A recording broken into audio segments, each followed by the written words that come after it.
Assalamualaikum warahmatullahi wabarakatuh. Nama saya KDW Amelia dengan NIM 1811411032.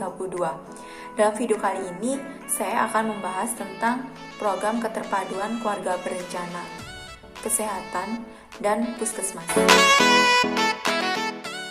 Berencana, keluarga berencana menurut Badan Kependudukan dan Keluarga Berencana tahun 2015 adalah upaya mengatur kelahiran anak, jarak dan usia ideal melahirkan, mengatur kehamilan, melalui promosi, perlindungan, dan bantuan sesuai dengan hak reproduksi untuk mewujudkan keluarga yang berkualitas. Tujuan keluarga berencana. Yang pertama, memperbaiki kesehatan dan kesejahteraan ibu, anak, keluarga, dan bangsa. Yang kedua, mengurangi angka kelahiran untuk menaikkan taraf hidup rakyat dan bangsa. Yang ketiga, upaya-upaya menurunkan angka kematian ibu, bayi, dan anak, serta penanggulangan masalah kesehatan reproduksi. Sasaran program keluarga berencana, ada sasaran langsung dan sasaran tak langsung. Sasaran langsungnya adalah pasangan usia subur yang bertujuan untuk menurunkan tingkat kelahiran dengan cara penggunaan kontrasepsi secara berkelanjutan.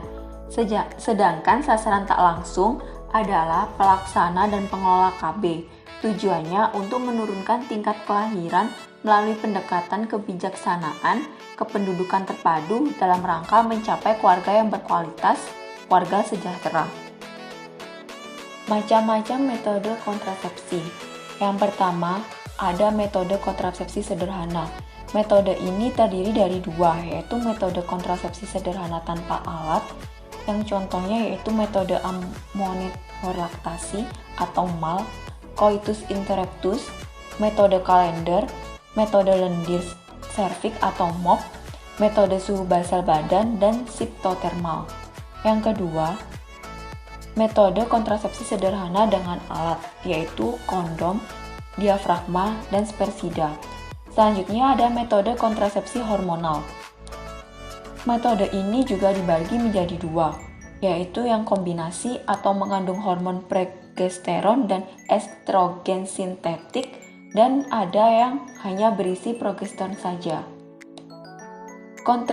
Kontrasepsi hormonal kombinasi terdapat pada pil dan injeksi, sedangkan kontrasepsi hormon yang berisi progesteron terdapat pada pil, suntik, dan implan.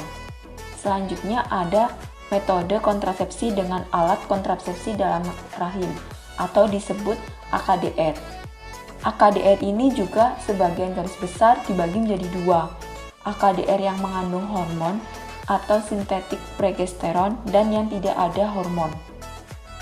Yang keempat, metode kontrasepsi mantap. Metode kontrasepsi mantap terdiri dari dua macam, metode operatif wanita atau MAU dan metode operatif pria.